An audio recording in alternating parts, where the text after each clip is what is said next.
নমস্কার বন্ধুরা, the smiley গার্লফের আরও একটি নতুন ভিডিওতে আপনাদের সকলকে স্বাগত। আজকে চলে এসেছি ব্রেকফাস্টের একটা দুর্দান্ত রেসিপি নিয়ে, যা প্রায় অধিকাংশ বাঙালিরই ভীষণ পছন্দের। তো আজকে আমরা শিখব প্লেন ঘুগনি বানানো, যেখানে না থাকবে কোনো চিকেন, না থাকবে মাটন, আর না থাকবে এগ। প্রথমেই এই ঘুগনি বানানোর জন্য আমাদেরকে কাঁচা ছোলা, আমি এখানে বড় কফি মাগের 1 মাগ ছোলা নিয়েছিলাম, সেটাকে ওভারনাইট জলে ভিজিয়ে রাখতে হবে। পরদিন সকালে সেই ছোলাটাকে ফ্রেশ ওয়াটারে ধুয়ে নিতে হবে এবং তারপর সেটাকে প্রেশার কুকারের মধ্যে দিয়ে তাতে সামান্য বেশি পরিমাণ জল, মানে যতটা পরিমাণ ছোলা নেওয়া হয়েছে তার থেকে সামান্য বেশি পরিমাণ জল দিয়ে তার মধ্যে কিছুটা নুন আর হলুদ দিয়ে সেটাকে প্রেশার কুকারে সেদ্ধ করে নিতে হবে। আমি এখানে 4টে সিটি দিয়ে নিয়েছি, আপনারা আপনাদের প্রয়োজন মতো দিয়ে নিতে পারেন। তবে একটা জিনিস মাথায় রাখতে হবে, 4টে সিটি হয়ে যাওয়ার সঙ্গে সঙ্গেই কিন্তু প্রেশার কুকারের ঢাকনা খোলা যাবে না বা কোনোভাবে আর্টিফিশিয়ালি প্রেশার বের করে দেওয়া যাবে না, এতে কিন্তু ছোলা ভালো মতো সেদ্ধ হবে না। 4টে সিটি পড়ার পর প্রেশার কুকারকে একটু রেস্টে রেখে দিতে হবে, যাতে প্রেশারটা ধীরে ধীরে নিজে থেকে রিলিজ করে যায়। এরপর শুকনো কড়াইয়ে একটু ধনে আর শুকনো লঙ্কা ড্রাই রোস্ট করে নিতে হবে। তারপর সেটাকে একটু পেস্ট বানিয়ে নেব। তার মধ্যে মেশাবো সামান্য হলুদ গুঁড়ো, সামান্য নুন এবং জল। এই মশলার পেস্টটা কিন্তু রান্না শুরু করবার বেশ কিছুক্ষণ আগে তৈরি করে রাখাই ভালো। এই পদ্ধতিতে মশলা অনেকক্ষণ আগে জলের সাথে মিশিয়ে রাখলে সেটা কিন্তু রান্নার টেস্টকে অনেকটা এনহ্যান্স করে।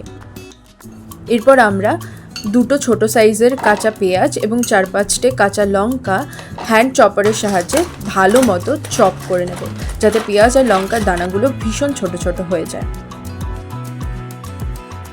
এরপর কড়াইতে দিয়ে দিতে হবে সর্ষের তেল। তেল গরম হলে তাতে অ্যাড করতে হবে সাদা জিরে আর 1/2 টিস্পুন সুগার।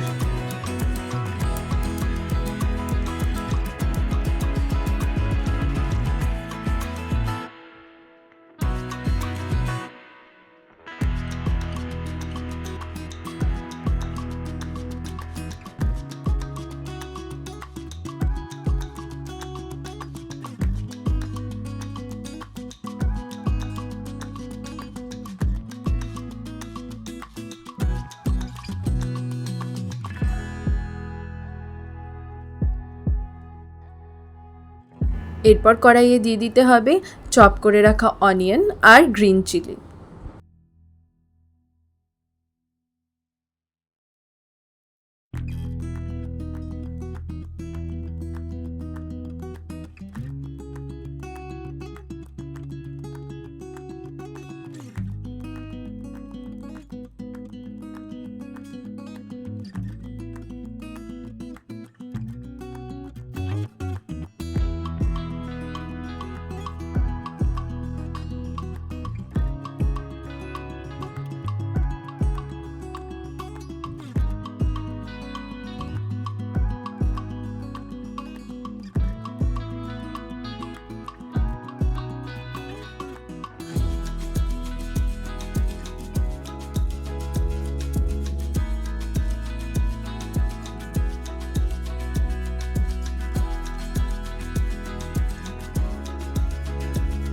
এরপর যখন পেঁয়াজের কালার হালকা ব্রাউন হয়ে যাবে, তার মধ্যে দিয়ে দিতে হবে 1 টেবিলস্পুন জিঞ্জার গার্লিক পেস্ট।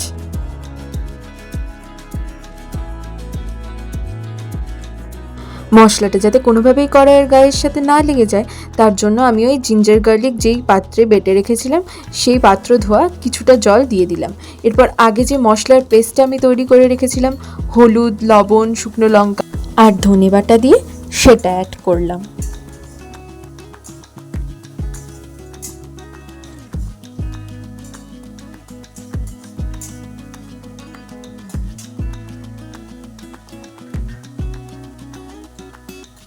এরপর দিয়ে দিতে হবে 1/2 tablespoon tomato sauce.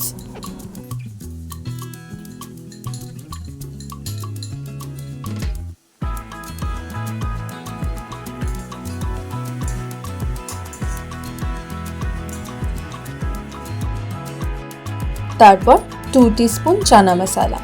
Chana masala কিন্তু একবারেই আমরা পুরোটা অ্যাড করব না, এই মশলা তৈরির সময় একবার অ্যাড করব, আবার যখন আমরা ছোলাগুলো কড়াইয়ে দিয়ে দেব তারপর আরেকবার অ্যাড করতে হবে, তাতে ফ্রেগরেন্সটা খুব সুন্দর আসে।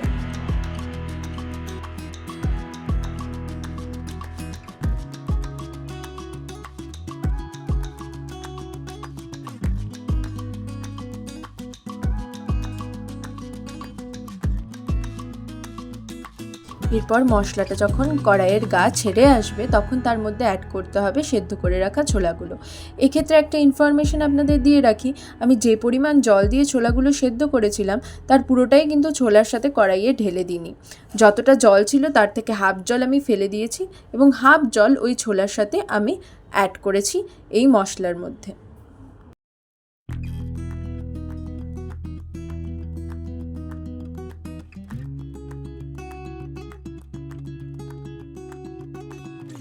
এরপর ঘুগনির জল কিছুটা শুকিয়ে আসলে তার মধ্যে আবার অ্যাড করব সামান্য পরিমাণ চানা মশলা, ওই 2 টিস্পুনের মতো।